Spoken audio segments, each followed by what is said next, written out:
or good afternoon, everybody. Welcome to the virtual Acushnet School Committee meeting of Wednesday, January 26th. Per Governor Baker's order suspending certain provisions of the open meeting law, the public will not be allowed to physically access this school committee meeting.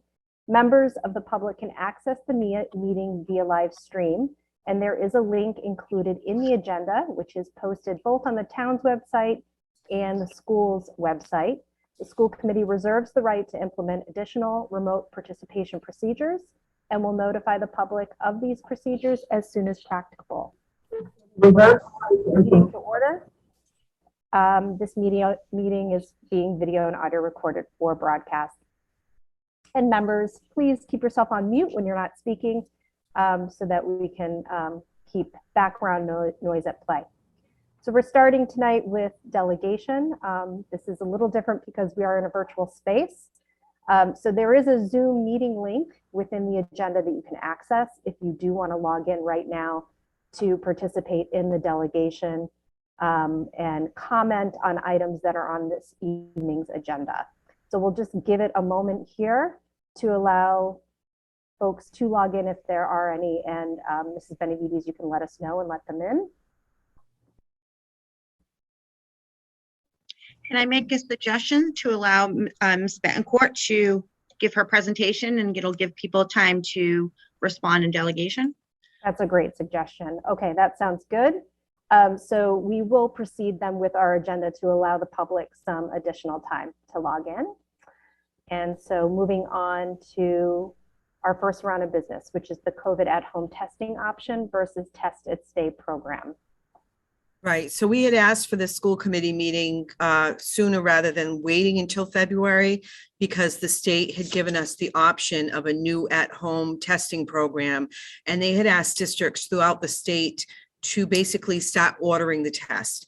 We chose not to do that because we figured that our district allowed the school committee to vote on the test and stay program originally. So we decided that this was something that we really wanted left up to the school committee to vote on whether or not we would switch over to the at-home testing program. So Kim Betancourt and I have been attending webinars. Kim Betancourt has been everything COVID all year. So she is going to be going over with you the new program and how it differs from the original test and stay program and what that would look like if we chose the new at-home program. Great. Kelly, I'm going to try to share my screen. All right, can everybody see that? Perfect. There's not a lot of information, so it all fits on one page. There's been a lot of webinars, but it's basically been the same information and a lot of logistics. So what I decided to do today was to put together, based on some of the slides from Desi, just a 2-column comparison of the updated program, the new program, and what we currently have. So just a refresher for everybody on what we currently have through the test and stay program. There's 3 components to the program that we currently have. One is symptomatic testing in school. So if a student is symptomatic while in school, visits the nurse, they can be tested in school. If kids are negative, they stay in school. If they're positive, then they have to go home and quarantine. We have close contact testing at school, which means if someone is positive at school and there's been an exposure to another student or group of students, those kids can all be tested at school because they were close contacts at school. And again, if they're negative, they stay. If they're positive, they have to go home and quarantine. Hey, Kim, can I just ask a question about that? So Yep. Is that a change? Was the program initially, like if you had a close contact at home, you could participate in the program, and then that recently changed to only if it's an at-school exposure, right? And I think one of the last meetings, it was kind of an impromptu. I got up to the podium to answer questions, and it's been changing subtly all along. And I think the guidance has been changing to accommodate, I think, the number of people in the program across the Commonwealth. So they changed the guidelines probably right around the holidays, maybe right before, that you had to be deemed a close contact or symptomatic in school to be tested in the test and stay program. But before, we were able to test, on a regular basis. You are correct, Ron. So the third component of the test and stay is the actual test and stay. So if kids are a close contact in school, they can be tested for 5 days in succession, and if they're negative all of those days, they stay in school all that time. So that's allowed us to keep a good number of kids in school that otherwise would have been sent home for a 5-day quarantine. We weren't able to break that data out to find just the kids who participated in that week-long test and stay, but I'll share some just data that we have for the complete school year once we get through the chart. But I just wanted to remind everybody of what the components are that we currently have. So if you look at the grid on the screen, the first column is the new option.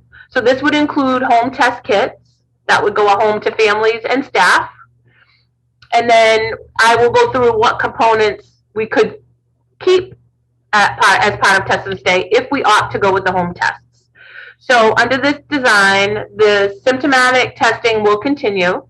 So staff and students, if they're symptomatic at school, then we can still test them through the testing program. If anyone is a close contact at school, staff or students, they would not be able to be part of any testing program in school. They would have to immediately go test elsewhere. A test and stay option for families would no longer be available. So that 5-day testing to keep kids in school would not be an option anymore under this new plan. And individual contact tracing for in-school exposure would no longer be part of the program. So right now, if we have a student that we find out is positive and was sitting, within 2 feet of somebody unmasked for a long period of time, they would be deemed close contacts. In the new plan, there is no contact tracing, so we would not be looking to find other close contacts. We would not do that piece. In the new plan, there's weekly at-home antigen testing for both staff and students, and I've put the asterisk to talk about what that looks like. So at-home kits provide for 1 test a week for students and staff. They'll be given a test kit with 2 tests. They use one week and the second one the second week, and then they would get another test kit for the following 2 weeks. There would be no additional testing option through school except if somebody was symptomatic, saw the nurse, had symptoms, then we could test them through the current test and stay program. And again, there's only 2 tests per kit per student or staff, so that would mean they could only test once a week at home. They would have to go on their own to find additional testing if they wanted that just arbitrary testing. It wouldn't be something we could do through school. So those would be the changes under the new updated testing option that included the home test kits. The second option is to not take the home test kit option and just keep with what we have. So I wanted to just list in here kind of what that is again. It would be the symptomatic testing in school. It would be the close contact testing in school. It would be the test and stay option. We would continue to do the contact tracing, whether that would be an exposure in school or outside of school. We would continue to contact trace all of that. And then the only no in that column would be that there would be no at-home test kits. So it sounds pretty simple when you boil it down like this, but this is literally the plan. These are your 2 options that Desi has now given us.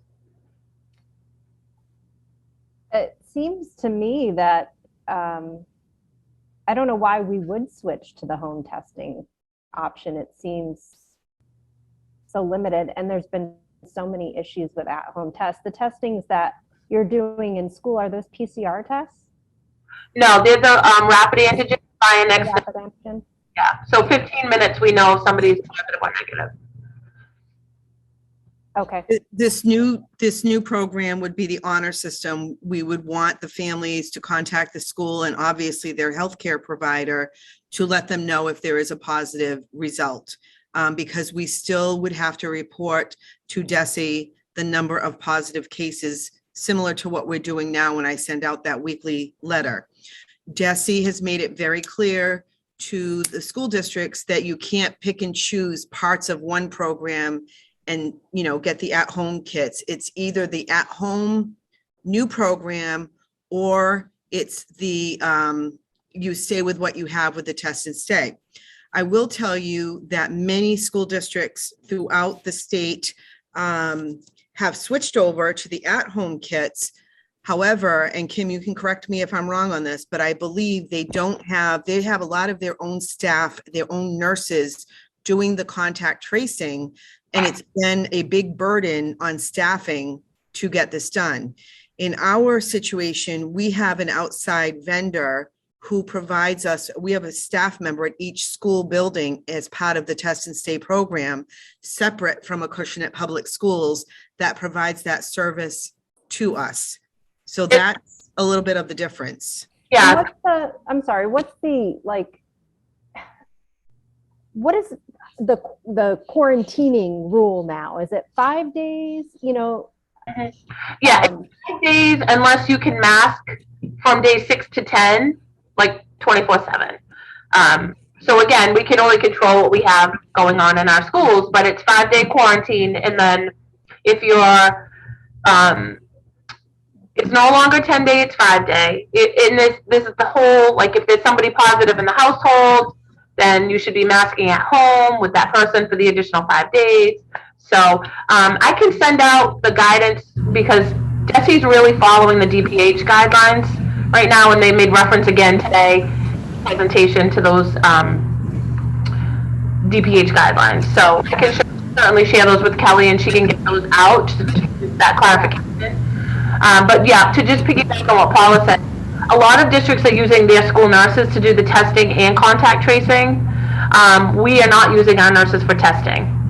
As Paula said, we have somebody that's been provided through, this DESE support program this year to do all of our COVID testing. We're doing the contact tracing ourselves in district, but the testing program itself is not being done by our staff. So there wouldn't be a huge change, for us, because we're not utilizing our staff right now for testing. Our nurses don't do that. John, go ahead. Yeah, it's my understanding that wouldn't it be a big change, because it says here discontinue contact tracing. Yeah, what I'm saying is the districts who are choosing the whole at-home kits, I think are trying to take that burden off their school nurses because they're doing all that testing, and now that ownership belongs to the family. Where we are not using our nurses, there's no burden on our district right now to continue the testing because we have somebody already providing that outside of our staffing. Also, my understanding is, at least the webinars that I've gone to, is that the percentages are so low in schools where they've had close contacts that kids have actually gotten to be positive, right? So that's why they feel like this new program is an option, a viable option, because the numbers have been lower. So I just want to get some clarification on this, that the two options that we're looking at here are both new, correct? Yes. No, the second option is what we're currently doing. There's nothing new. If we decide not to go with home test kits, nothing changes. But it's new to what we originally voted on. Sure, right, okay. John, if that was your question, I thought. No, thanks. Yeah, and I think the whole message from the letter that we all got from DESE was that there's not a lot happening in the schools, and almost all of it's happening in the community and at home. So by getting those test kits home, that's probably going to present a better result of us, not, getting kids into the school that are sick. It's also going to help us not prevent a lot of healthy kids from attending school. Is that what I'm hearing? Well, you're getting one test a week. So if you use that one test on Tuesday and you're symptomatic on Wednesday, now you don't have that test kit any longer. And you can't come to school and be tested because you're symptomatic outside of school. Yeah, so, but somebody wouldn't get tested unless they're symptomatic. Not necessarily. If there's some close contact and that parent decides they want to use that test kit after the weekend, if there was a sleepover, we've had situations where there's birthday parties and a group of kids are all exposed. They would have to, decide if they wanted to go get a test somewhere else or use that one test kit that they get. And as far as everybody in the community, we're able to get those test kits. I mean, they have stacks and stacks and stacks of them with reimbursement from the government. Right, but they're not, I had to test my daughter this weekend and it took me 6 times I found one in the 6th place to get an at-home kit. And I don't know, I know that the town has been having to turn people away because they're running out of tests. So, it's a tough time for everything right now. And I think to Dr. Bailey's point, part of our, I think, concern with that is that the reporting, it is on the honor system for a family to report positive cases. And if the kids are asymptomatic, are we going to get those results shared with us? I'm not sure. The concern I have, just from experience, is if you can't get these at-home tests, because like you said, Kim, you went to 6 places and couldn't find them. Sometimes you can find them, sometimes you can't. We're fortunate in Acushnet that we have these weekly clinics, but you got to wait till Saturday. So there's a timing issue. What if I develop symptoms on Wednesday? And they're not as fast as they were several months ago. You could pretty much bank you would get your results in 24 hours. The last time I was at a clinic, it took 3 days to get the results. So now, right, I could be a kid who was sick. I'm past being symptomatic, but now I'm just getting my positive results. Does that now make me have to stay out of school another 5 days? So it just keeps extending that isolation period, which I see as a problem. And I don't. Yeah, we start, the quarantine starts the day of onset of symptoms. Oh, okay. So it's not reliant on a test result. It can't be anymore because the test results are so far out, to your point, Jen, that sometimes we're not getting, we got one last week that the kid had already done their quarantine and then we got the positive result. Oh, okay. I just, All right. to me, the value, the real value in the test and stay to me was if the contact was happening outside of the school, we could keep them in school and test for 5 days. The fact that we can't do that anymore, to me, makes the program really not that.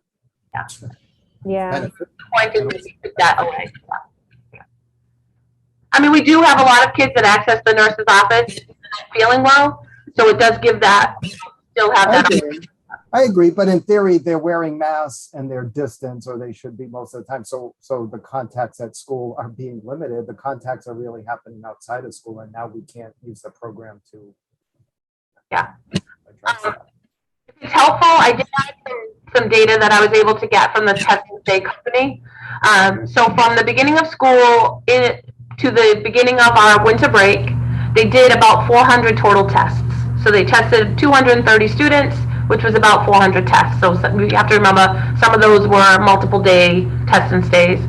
Of those 400 tests, 18 were positive, and that was between September and December break. This month, since we got back on January 3rd, we've done 120 total tests, and we've had 13 positives. So that's been since we got back in January. I think those numbers reflect the spike that we have seen since the holiday break. But as you'll notice that there is a trend downward now.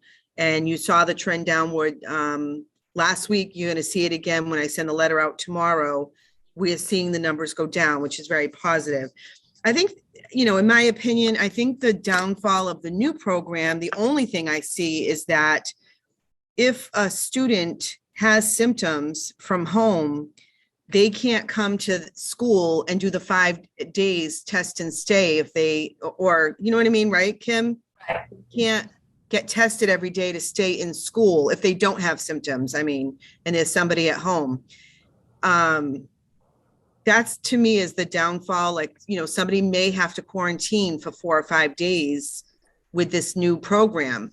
But on the flip side, I think if people are smart about the way that at-home tests are utilized, those are pretty accurate. Those rapid tests are very accurate, and they're immediate. You get the results within 10 or 15 minutes. So, Yeah. So you're saying if I'm if my son gets COVID and I am not if I have no symptoms, but because it's an in-home first contact situation, I have to quarantine. I can't come to school. But that is true now with test and stay, is it not? If So, But the old program, we could go to school and you would test. yeah, that's. Right. That was the problem. advantage there, right? Yeah. Yeah, and that changed, like I said, I think around the middle of December. So I have a That question. ruined it for me. Yeah, Sarah. So I have a question. So again, Jen, and I'm sorry if this was already asked. So I am positive. So I'm positive for COVID, right? As a scenario, I find out I'm positive. I test everybody in my family. We all show negative. They cannot still go to school, even though I just tested everybody. They cannot go to school until, yeah, you can test again. They have to stay out, but you could test again on, say, day 5, just to make sure. If on day 5, the child is still negative, they come back to school. If on day 5, for some reason, they're positive, then they have to quarantine as the positive person. So that would extend now 10 days out. Gotcha. Right. So Okay. they could be negative that whole time and they're missing school. But then I would have to quarantine again too, because now they're positive 5 days later. No, because if you've had it, the assumption is within 90 days that you really aren't susceptible to get it again. You wouldn't have to continue to quarantine. So if kids and parents have already gotten COVID, I'll use me as an example. So all of us have had COVID now, Yep. 2-3 weeks ago. I don't have to test my kids for 90 days now. You Correct. should. The recommendation is not to test for 90 days because you still could have the antibodies in your system and they will show up on an antigen test. Okay. And that'll be communicated to parents, right? Because there's so many kids that have had COVID already and everybody's. We communicate that constantly, and when we talk to parents, when we do our contact tracing, we remind them of that. And we just had a student whose mother tested him for the 3rd time within this period of time, and we've told her, do not test him. He's going to test positive because it's an antigen test. So she keeps continuing to test him and thinking he has to stay out 5 more days, and we keep telling her to stop testing him and send him to school. Yeah. I think it would be helpful once we decide on what we're going to do, that whatever letter is sent out, that's explained again to parents, because I've heard it too. So yeah, and we sent out some newsletter prior to the holiday break with the that information kind of again. But again, if we make this change, then we would send something home that's very explicit as to what we can do and what we can't do in school. And let me just clarify, it is an opt-in program. So we don't need a particular number of people to join this program. The idea is, as we have the program, we should see more and more interest in having those test kits sent home. But it is a sign off from the parent to opt in to have those kits sent home. And the other thing I just wanted to mention that I like about the new program is that our test and stay people will stay with us and still do the symptomatic testing. If a child goes to the nurse's office and has symptoms, they can be sent to the test and stay room, and we do what we normally do through test and stay. So, I mean, that to me is also an advantage of the new program.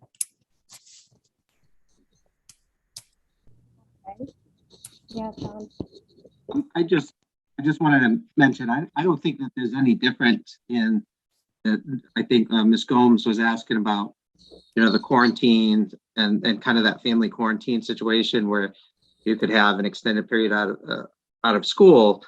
I mean, that's happening now with the existing program. So I don't think that there's any change in what they're doing there. So if the concern is up they're home because there's a close contact at home who's COVID positive, and then we get another COVID positive at home, that person becomes COVID positive. We're getting, I think there have been instances already where that's happening, and kids are, have to stay out of school for an extended period of time. That's not going to change anything, I believe. So I think the only change is if there's a close contact in school, which we wouldn't be keeping track of anymore with the new program. But currently, if there's a close contact and they don't have symptoms, they can stay in school and test every day to stay in school. I think that's that to me seems like the biggest change, right? Yeah, that's what we'd lose, that option if it's a close contact in school to have the 5-day test and stay. Yeah.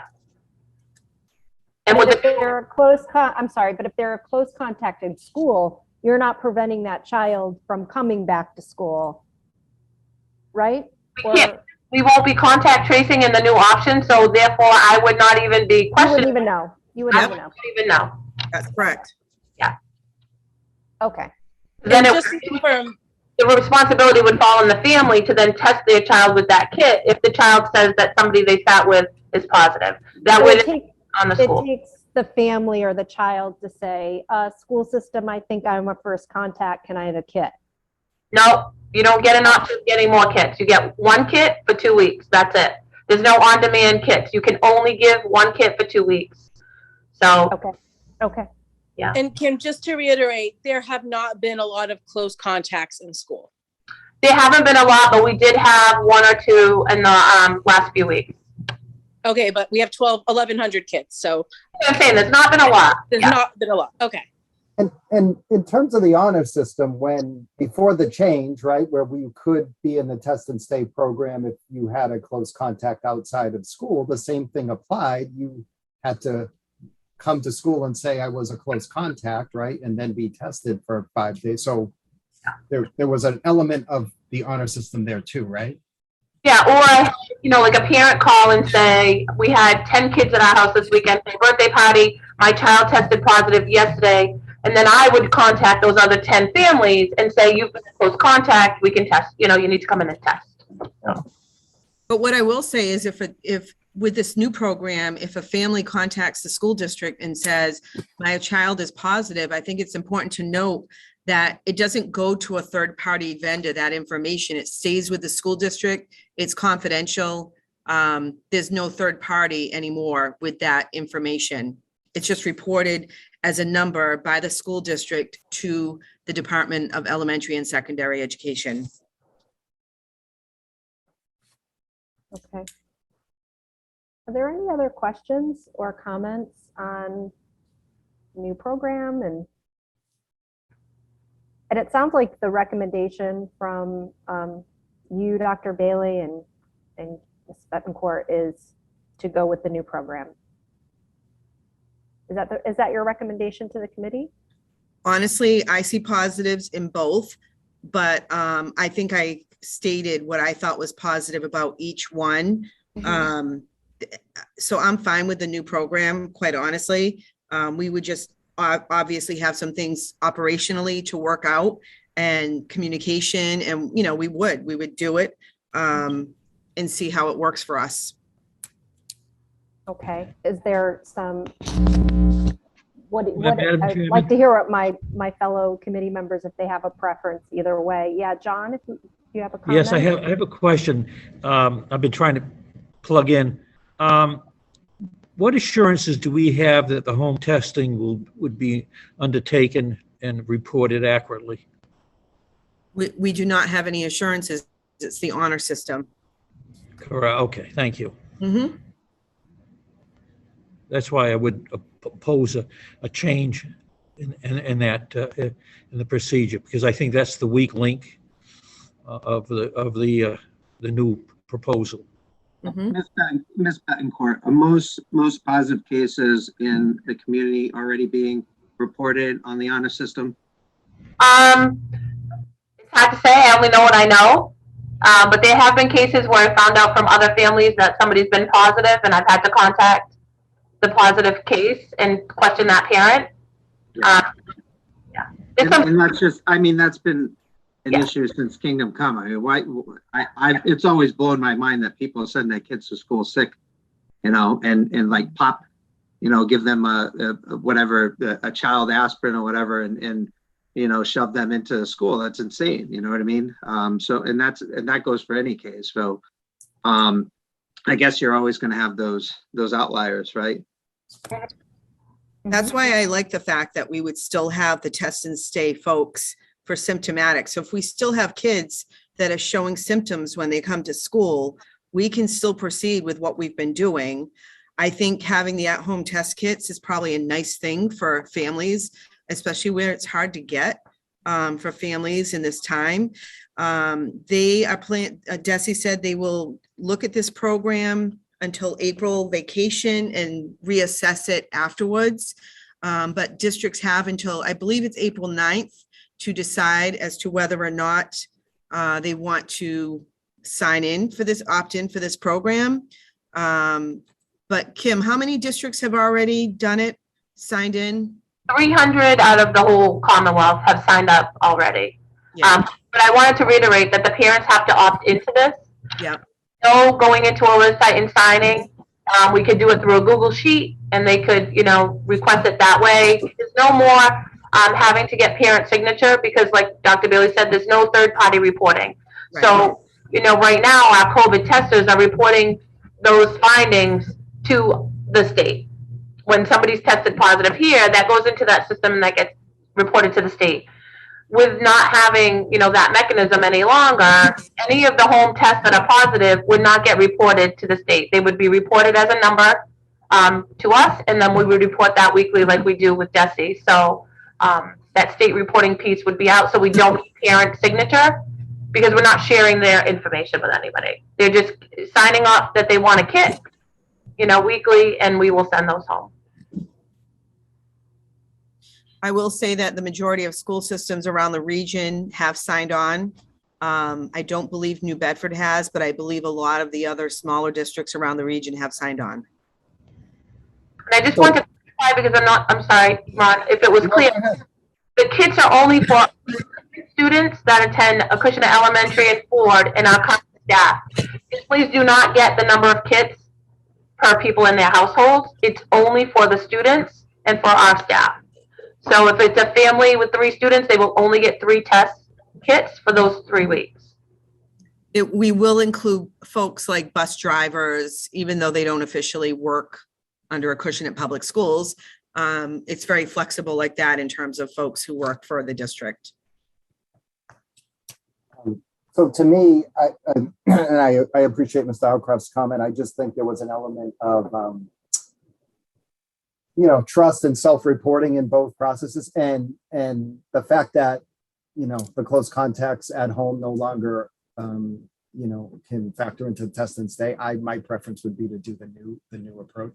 And I would just say if that's where it lands, I just think we have to try to be really, concise and clear in whatever communications we're sending out, like try to streamline those communications and make it easy for folks to digest. Because I think there's a lot of confusion and this stuff is tricky, and we just need to make it as clear as possible for parents.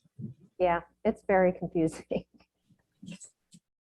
Well, I think because it keeps changing, right? Yeah. It's hard for people to get, And I think, and I would say even initially when the test and stay went out, I think some people, there was a lot of detail in some of those communications and I think some people didn't really, including me initially, understand exactly what it is. So to the extent we can make things concise and clear, I think is always beneficial. Mhm.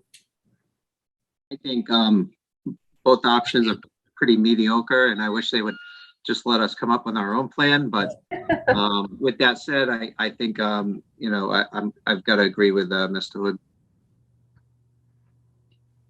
Yeah, John, I agree with you totally. I'm just feeling like we're just the whole testing system is just failing us, failing miserably, but I would agree as well, the new plan.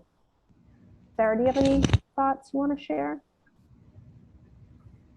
No, I'm ready to vote whenever everyone else is. Okay.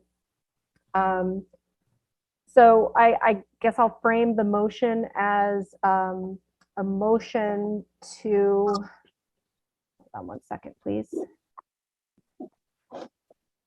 A motion to accept approval of the new COVID at-home testing option. I would say in lieu of the current test and stay program. Yeah. Thank you, Dr. Bailey. So moved. Second. Any further comment or questions? No, okay, seeing none, we'll go ahead and take a vote. Ms. Benavides, do you want a roll call vote on this? Yes, I'll have to do that. Okay. Mrs. Combs, Yes. Mr. Tevz, Yes. Mr. Hood, Yes. Mr. Howcroft, No, and Mrs. Downing. Yes. Okay, so that is 1 no. Thank you. All right, Dr. Bailey, I'll draft something up and send it over to your office tomorrow for you to look at, and we can send communication home to families. Yeah, I think the next step will be communication with the Department of Ed and getting our tests, getting that opt-in form going out. Yeah, okay. Okay, I would like to circle back to delegation to see if we have anyone from the public who would like to comment. We have no comments, no delegation. Okay, thank you. We do have executive session this evening. So what I'd like to do is make a motion. Let's see, we're not returning. Is that correct? Okay, so I'd like to make a motion to adjourn this part of our meeting since we have no further business on the agenda. And then we'll move into executive session. I'll make a motion to adjourn. Second. All right. Okay, And all those in favor? I have to do the roll call. So Mrs. Gomes, Yes. Mr. Tevz, Yes. Mr. Hood, Yes. Mr. Howcroft, Yes. and Mrs. Downing. Yes.